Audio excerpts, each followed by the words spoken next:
Hey, I'm Gina. Welcome to the Oh, There's More podcast, a space to get real and go deep. No more just checking the boxes and going through the motions. It's time to live out the beautiful life that God has written for you. In this episode, we'll talk about what grief actually is and how you may need to walk through some grieving. Grief. It's kind of one of those things that we shove under the rug, but addressing it has been really powerful in my healing journey. And so this is a must to share with you all. People think that it's only the really big things, like the death of someone that you love. And while that definitely falls into the category of grief, there are other places that we can actually experience it. Grief can come in any place where we experience a change that we didn't want. So just think about that for a minute. How many ways can we encounter grief?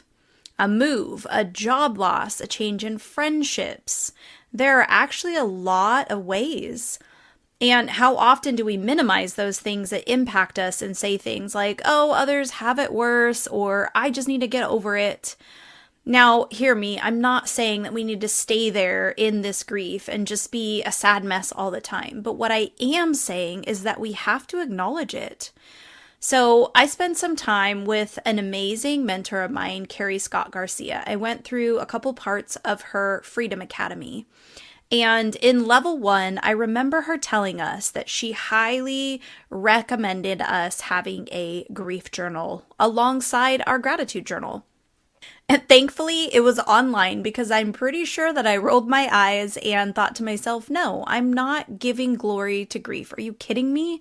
I've worked really stinking hard to be positive, and this sounds like focusing on the negative, and I don't want any part of that. But then a couple months later, something happened, and it was like this thing just snuck up on me out of nowhere. So my best friend and I had both happened to move from one city to another area around the same time in the fall of 2022. And we ended up within about 30 minutes of each other in this new area. But we were no longer a part of this church plant together, which meant this big chunk of time and part of our lives that had intersected previously was now gone. Our lives looked really, really different in this new place. And during that same time, God had me pull back from a couple of ministries that I was serving in. One was having their annual event that naturally I was going to be at, just like the last couple of years, right? But as I mentioned, God had different plans. He told me that I was to stay at home during this event. It made zero sense to me.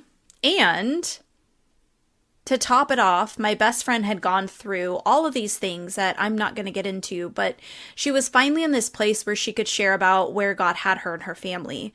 And she was sharing at this event, of course. And I didn't get to be there in the room cheering her on. My heart was so sad. I spent the first day really feeling down, like I just couldn't understand fully why I didn't get to be there and to be present. I trusted God, and when He spoke, I listened, but there was something about this that felt different. And so as I always do, I started to just talk to God and ask Him to help me understand what was going on. Without me even realizing it, He walked me through the whole process of identifying what was going on and grieving it. I'm a journaler, and so I wrote down what I was grieving, and then I listed the emotions that I was feeling. I identified the lie that I was believing around this whole situation, and then I asked God to replace that lie with His truth. It was incredible. I felt the literal weight lift off, even though, get this, not a single thing about the situation had changed. I'm still at home while all of my people are at this event. And when I say all my people, I mean all of my people. I was immersed with these people for the previous several years of my life. All of the people from the church plant I was part of were also part of this ministry. And some of them I only got to see during these events.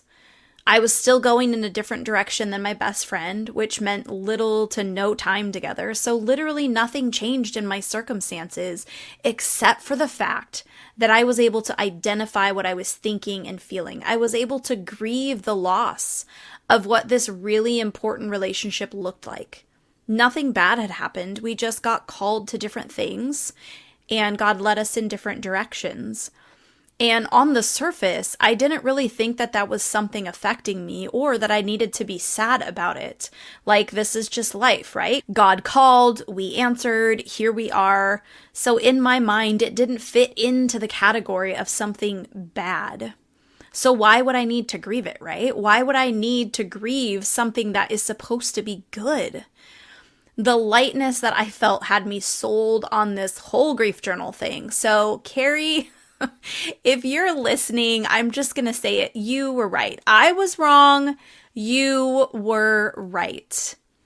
And listen, I won't go deep into all of this. I didn't set out to become an expert in these areas, like I've mentioned. And I can put you right back to Carrie and Freedom Movement, and they can deep dive with you. But I just want to open this door and let you take a look into these places and just start to get curious. What areas of your life do you feel disappointment or sadness about? What in your life do you need to grieve the loss of, no matter how small it feels to you? I'm going to encourage you to go through that process and grieve the thing that you feel like is stuck there in a place of sadness. Now, in this process, God actually had me create a grief journal, and you can find that on my website. There are digital versions of it, so you can print it out yourself, or I actually just published a physical copy, and that is titled Processing with God.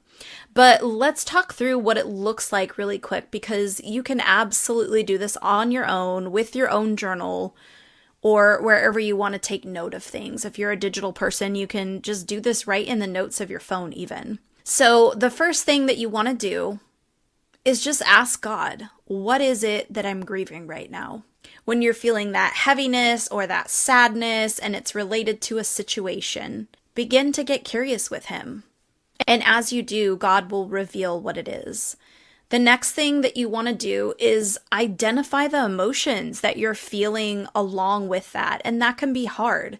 It can be hard to pinpoint beyond, I feel sad right now. I feel angry right now. And that is why I created an entire list of emotions that can be found in either versions of my grief journal. But you can also just find a copy of the emotions themselves for free on my website. I want to give you guys as many tools as I possibly can, because healing is such a needed thing.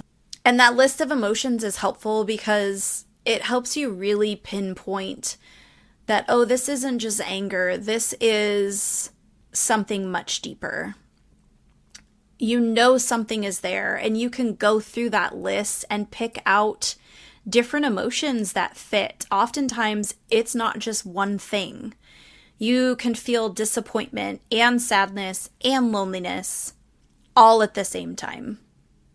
And the next thing you want to do is just ask God about the situation. Ask Him, what is it that you're believing that's not actually true? And when I say ask God, I'm literally saying, God, show me what I'm believing that is not true. And then I'll begin to journal as things come to mind. God will reveal them as you sit in that space and invite Him in. It's absolutely amazing. And the last thing that you want to do is ask God to replace the lie that you're believing with what He says, with what His truth is.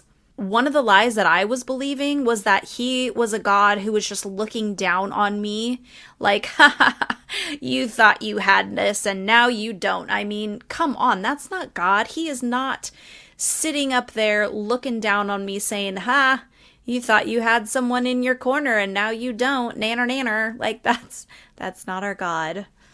And I didn't even realize that that's what I was thinking or feeling until I sat down and went through this process. So replacing the lies helps remind us of who God is and what it is that's actually true about the situation. It's an absolutely amazing process. So I want to encourage you to just try it out. Try those 4 steps. Identify what you're grieving. Second is identify your emotions. Third is to identify the lie that you're believing. And fourth is to ask God to replace it with his truth. And I'm telling you, this is going to make such a difference for you. There can be lies that we don't even know are sitting around inside our pretty little heads. And when God helps us to dig those things out, it gives us this view that I can't even quite put into words, but there is such a freedom and a lightness that comes with it. And goodness, I just want everybody to be able to experience that too. If you enjoyed this episode and you'd like to help support the podcast, please subscribe, leave a rating or review, and share it with your people. You can go to my website, ginapeak.com, to find extra resources and info. Until next time.